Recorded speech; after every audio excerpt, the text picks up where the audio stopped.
Eldarshi, 17 a.m., November 1943, RAF Elsham Wolds, Lincolnshire. The fog is a solid, freezing wall. It clings to the Nissen huts and deadens the sound of the airfield, turning the vast, flat expanse of eastern England into a cold, wet purgatory. Flight Sergeant Arthur Sweeney Todd stands by the dispersal bay, his hands buried deep in his greatcoat. He is an armourer, a man who services the 303 Browning machine guns on the Lancasters of 101 Squadron. He is 42 years old, a former High Street barber, and he is a professional master of steady hands and small, precise angles. His real job, however, is counting. He counts the bombers out, and he counts them back in. The sound comes first, a ragged, uneven drone that tears at the fog.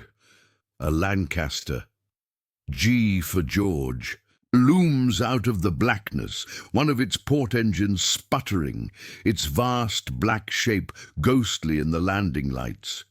It taxis past him, the fuselage peppered with holes. Arthur Todd doesn't move. He waits. He counts. The bombers are returning from Berlin. They are returning light, short on fuel and short on men. He can see the mid-upper turret is intact. The front turret is fine. But the rear turret, tail-end Charlie, is a shattered cage of perspex and aluminum. Sight 9-10, it is dark. The guns point uselessly at the sky. Arthur's failure is not his own, but he feels it personally. He services the guns to perfection. He oils the feed mechanisms. He checks the firing pins. He ensures the belts are clean. But the guns are not saving the gunners. The young men, boys mostly, who sit in that isolated rear cupola, are dying at a rate that defies military logic. Later, in the relative quiet of the hangar, he inspects the turret of G for George. The gunner is gone, a victim of the night. Sati 4-9. Arthur looks at the sight mechanism, the standard G. 3. Ring and bead. It is a primitive tool for an impossible job. He touches the cold metal. His mind not on ballistics, but on the simple, clear view from his old barbershop in Ipswich. He is holding an unresolved problem, and it is costing lives every single night. Arthur Todd is a meticulous man. His life before the war was a world of millimeters, of reflected angles, of seeing the unseen. He could, with a pair of scissors and 2 mirrors, show a customer the exact shape of the back of his own head. Now his world is grease cordite and the hollow, exhausted faces of aircrew. He obsessively cleans the Brownings from another returned aircraft, D for dog. Its rear gunner, a 19-year-old sergeant named Ken Stamps, sits on a crate nearby, his hands shaking, his mug of tea untouched. "I didn't see him, Art," Ken whispers. "To no one in particular. He came out of the black, straight up the tail. By the time my tracers were on him, he was already past me, fired a burst, missed by a mile. This is the mystery. The gunners are alert. The guns work. Yet the German night fighters, the Messerschmitt 110s and Ju-88s, are claiming victims with impunity." CT 9. Arthur stops polishing the breech. He looks at Ken, then at the complex curvature of the perspex turret. He walks back over to the wreckage of G for George, still parked in the gloom. He retrieves a large curved shard of the broken canopy.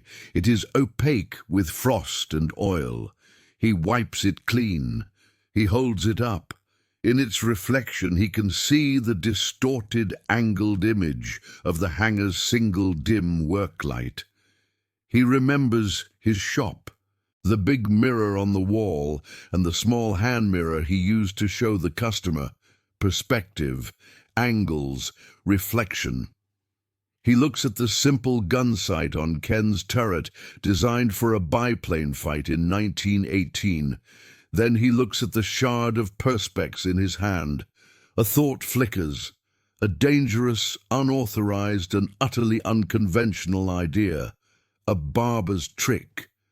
He sees a way to use mirrors not just to see, but to calculate.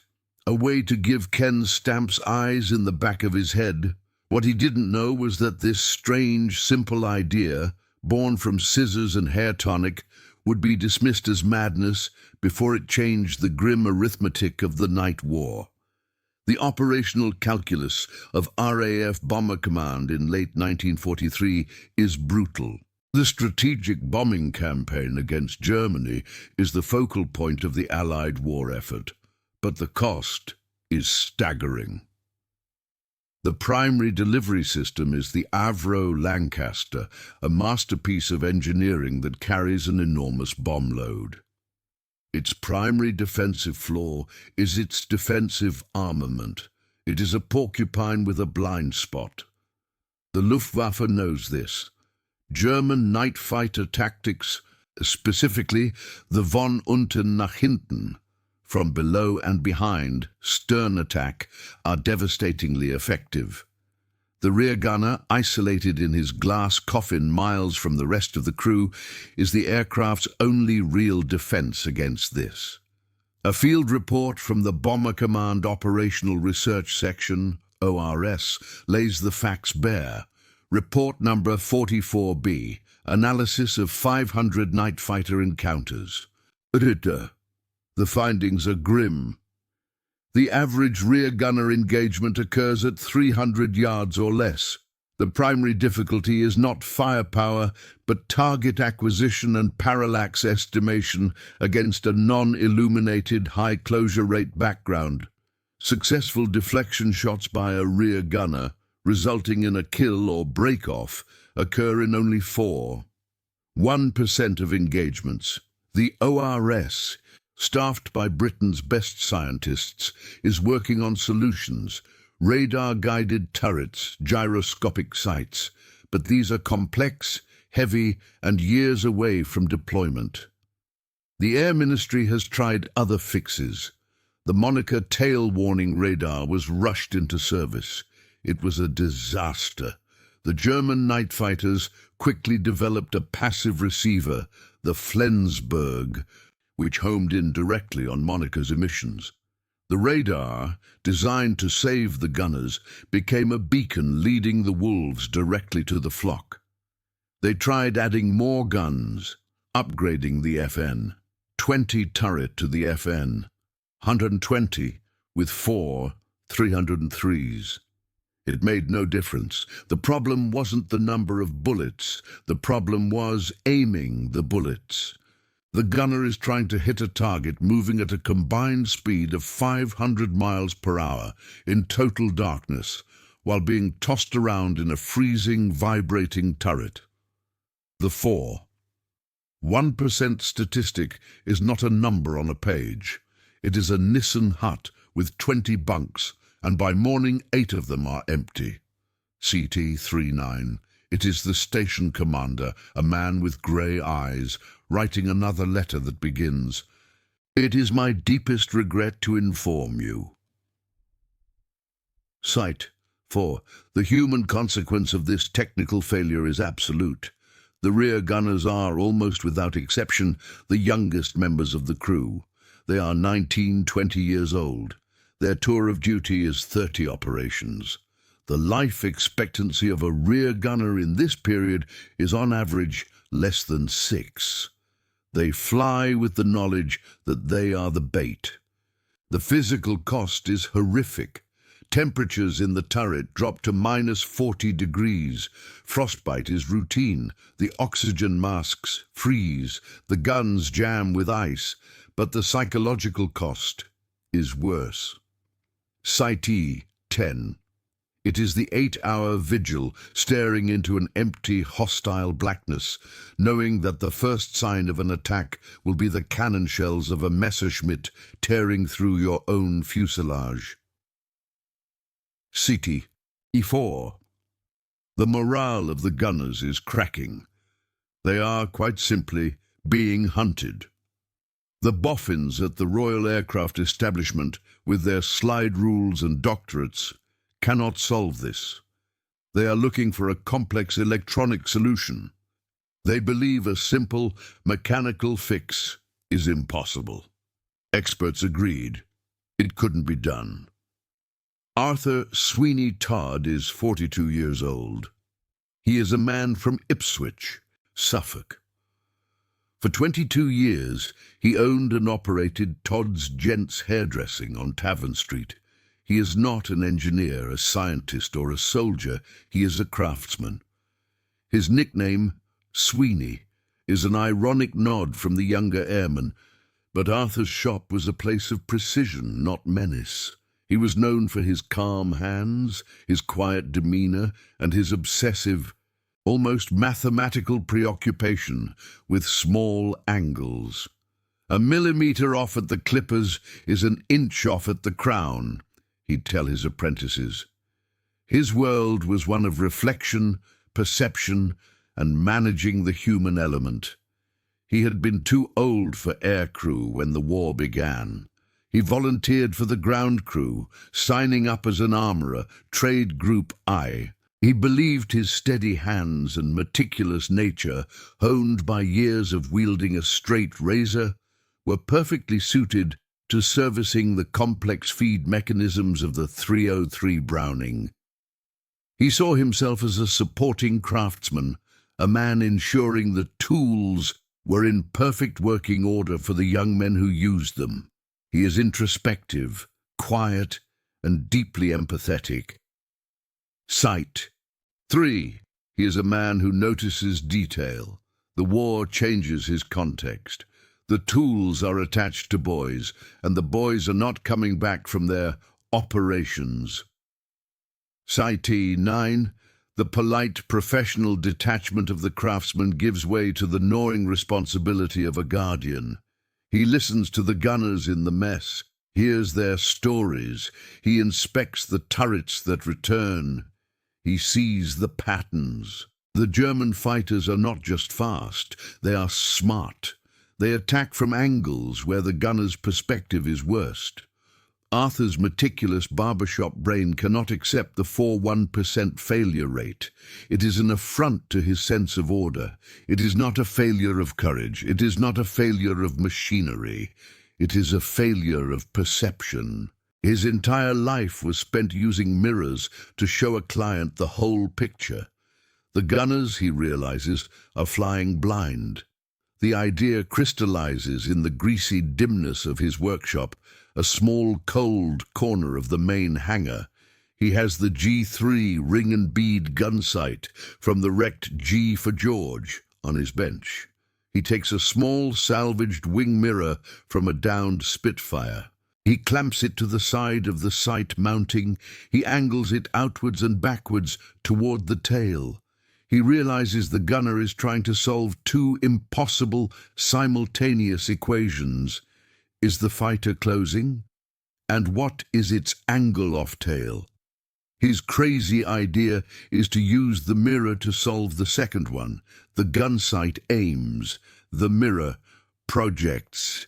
By aligning the reflected image of the fighter in the small mirror with the actual fighter in the main sight, the gunner can instantly, without calculation, see the deflection angle. The mirror acts as a non-electronic visual rangefinder and deflection calculator. It is a simple analog computer made of glass and scrap aluminum. He draws a small schematic on the back of a maintenance form. He takes it to his direct superior, a young university-educated flight lieutenant in charge of ordnance. The officer looks at the sketch. "Todd, what in God's name is this? A shaving mirror?" "It's a deflection aid, sir," Arthur says, his voice quiet.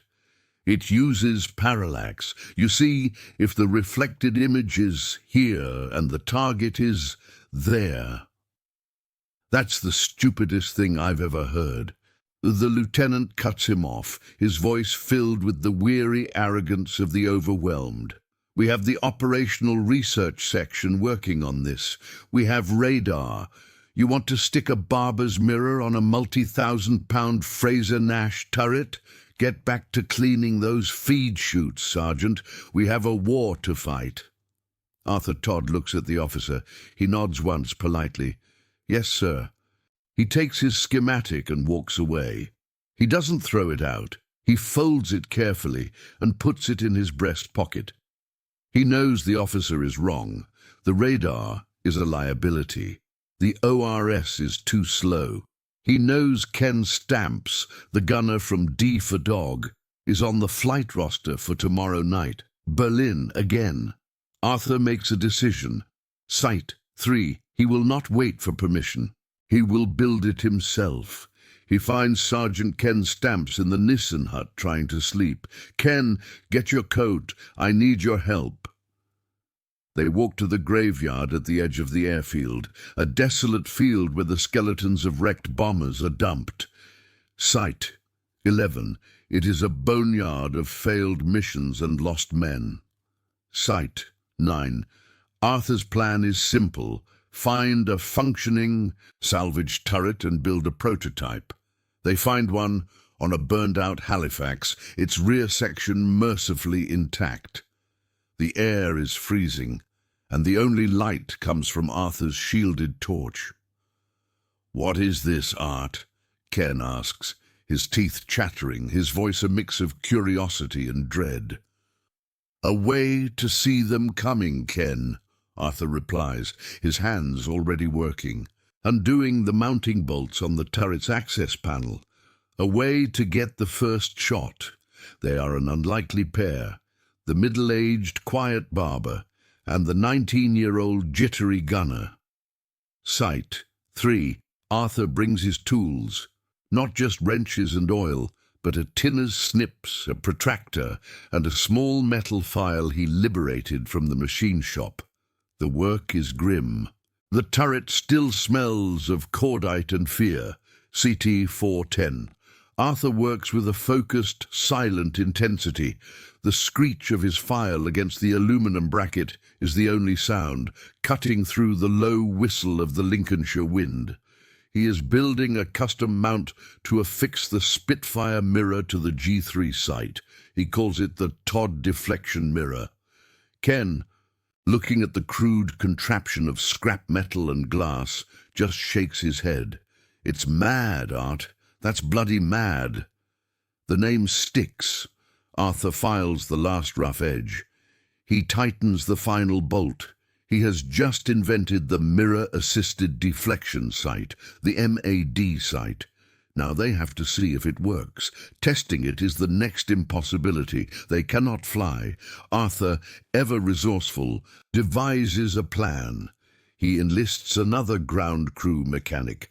100 yards away, in the pitch black of the dispersal field, the mechanic starts swinging a model Mi-110, painted black, on the end of a long pole, simulating an attack run.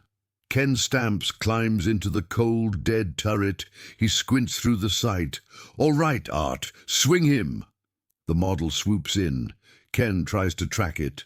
It's all wrong, Art," he yells. "The reflection it's inverted. I'm aiming away from him." Arthur freezes. Of course. A single flat mirror inverts the image's path relative to the viewer. It's a fatal flaw. He has made the problem worse. He stands there for a moment, defeated. He thinks of his shop. He thinks of a periscope. He runs back to the hangar, rummaging through the salvage pile. He finds a second mirror, this one from a wrecked motorcycle. He races back. With frantic, precise hands, he builds a second bracket, mounting the new, smaller mirror above the first one. It's a crude periscope. The first mirror catches the target's reflection. The second flips the image back and presents it, corrected, to Ken's eye. "Try again, Ken," Arthur shouts, his voice tight. The model swings in. Ken tracks it. There is a long silence, then a sharp intake of breath over the stillness. "Sweet," Mother of God. Ken's voice is pure, stunned awe. I see him. I see the angle. I pull lead. I'm on him, Art. I'm on him. It works. It bloody works.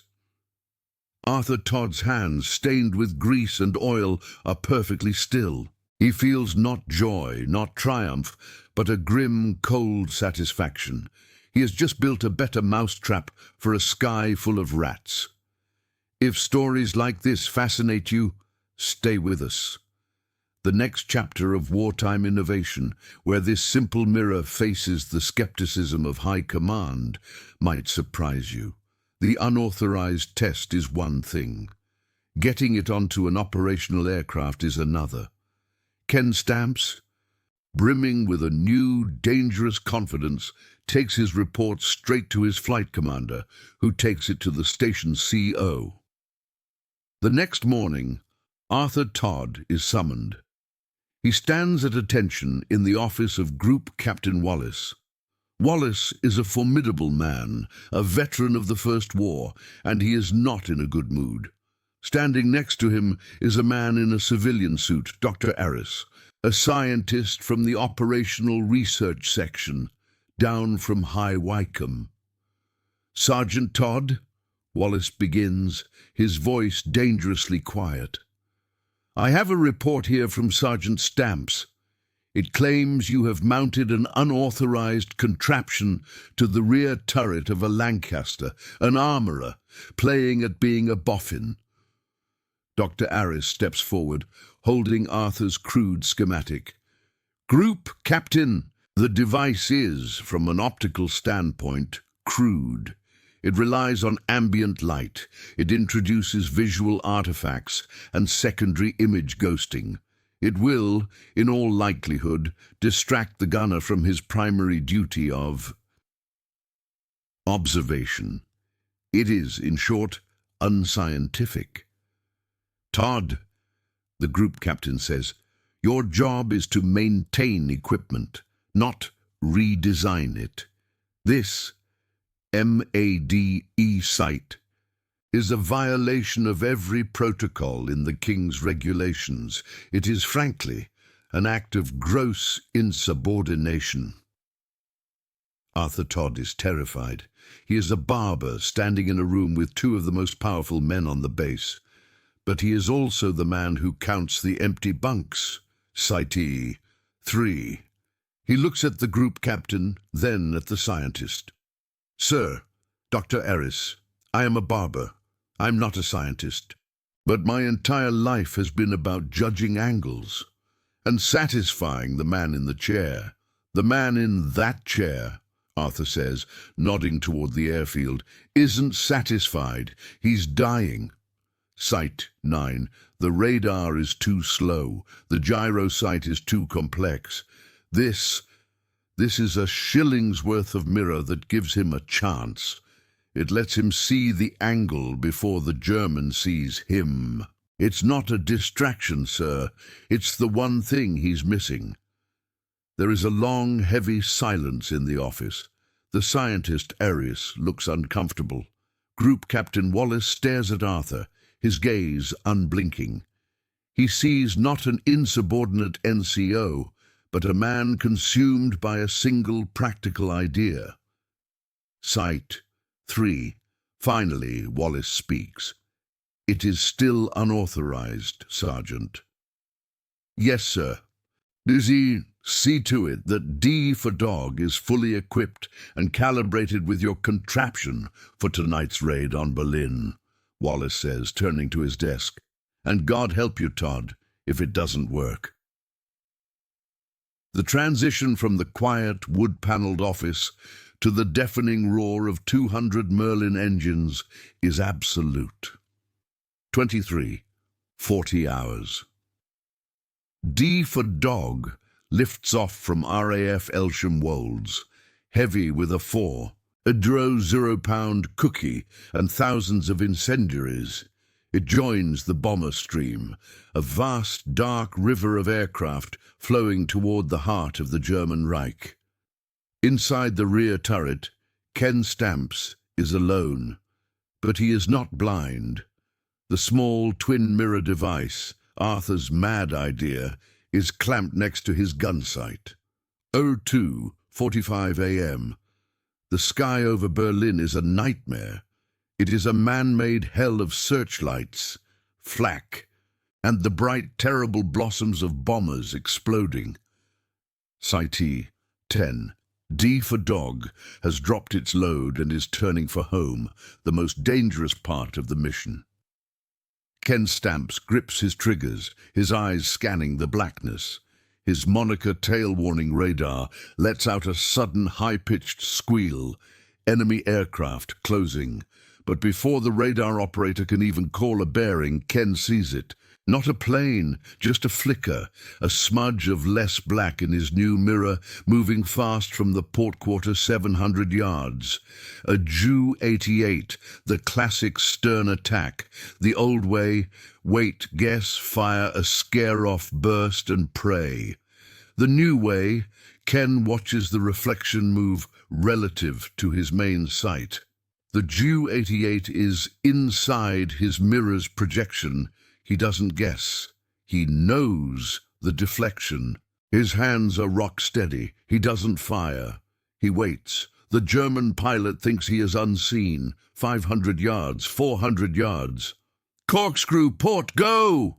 Ken screams over the intercom. The Lancaster banks hard, a violent, wrenching maneuver, but Ken's thumbs are already on the triggers. As the tail swings, his MAD sight aligns perfectly. He fires one long, controlled, 4-second burst. The 303 tracers, invisible to him, are a perfect line. They walk directly across the night fighter's port engine and into the cockpit. The Ju-88 doesn't break off. It doesn't spiral. It simply disintegrates. A brief, bright flash in the dark. Ken lets go of the triggers. "Target destroyed," he says, his voice flat. 1 o'clock low. He's gone. The flight home is quiet. D for dog lands at Elsham Wolds just before dawn. The debriefing room is thick with smoke and the smell of stale coffee. The intelligence officer looks at Ken. "Your combat report. You claim one Ju-88 confirmed destroyed. Stern attack." He looks up, raising an eyebrow. "Confident, Sergeant?" "Yes, sir," Ken says. "I saw him all the way." Group Captain Wallace is in the back of the room, listening. He says nothing. Later, in the hangar, he finds Arthur Todd already rearming the guns for the next night. Wallace walks up, places a small canvas-wrapped box on the workbench. Inside is a new, brass-framed, custom-ground set of mirrors.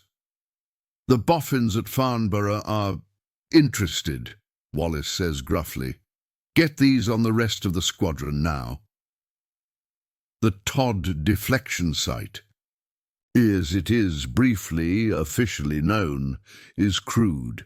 It is unscientific, and it works. An emergency production order is issued from the Air Ministry. It is simple enough to be manufactured in small workshops using non-strategic materials. Within 6 weeks, over 1 ZRO-MAD sites are field retrofitted to the rear turrets of Lancasters and Halifaxes, operating in the bloodiest sectors of the night bombing campaign. The data that follows is undeniable.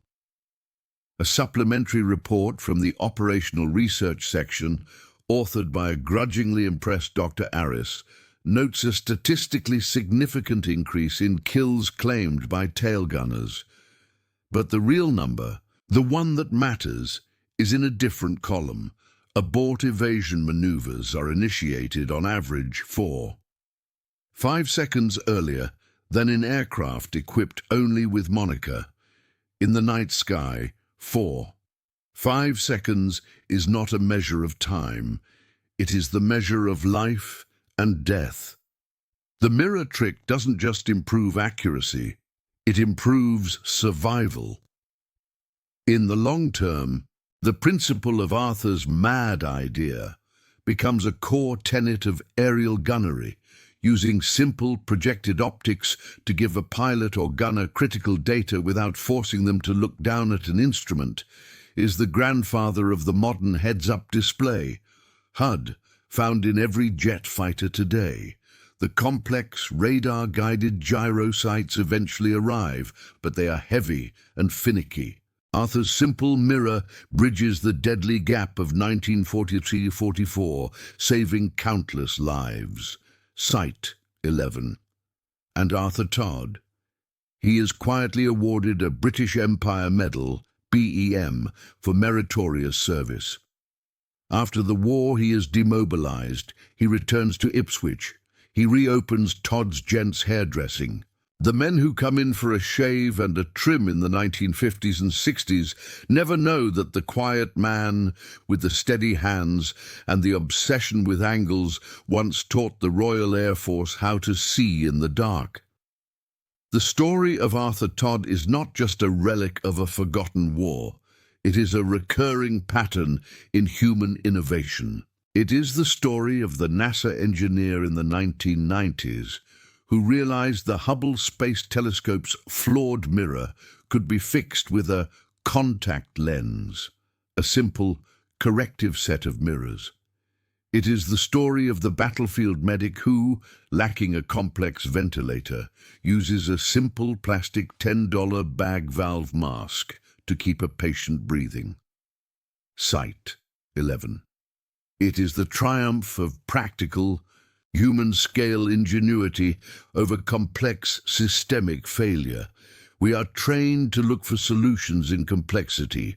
We wait for the laboratories, the research budgets, the official reports, and the venture capital. But the most profound breakthroughs often come from the edge. They come from the user, the operator, the barber, the one who sees the problem not as a theoretical formula, but as a felt, human reality. Sight 3. They come from a place of empathy. Arthur Todd didn't want to invent a weapon. He wanted to save those boys. The concrete hard stands of RAF Elsham Wolds are still there today. They are cracked, and weeds push through the seams. The Nissen huts where men like Arthur Todd and Ken Stamps lived and worked are long gone. Their foundations just whispers on the cold Lincolnshire grass. Sight 4. But if you look up on any clear night, the same cold stars they flew by are still shining. They remain silent witnesses to the small acts of defiance, the small sparks of genius that defied an impossible darkness. True innovation is not always an engine of overwhelming force. Sometimes it is just a change in perspective, a new way of seeing. Every great idea begins as an act of defiance against impossibility. What impossible ideas do you think could change the world?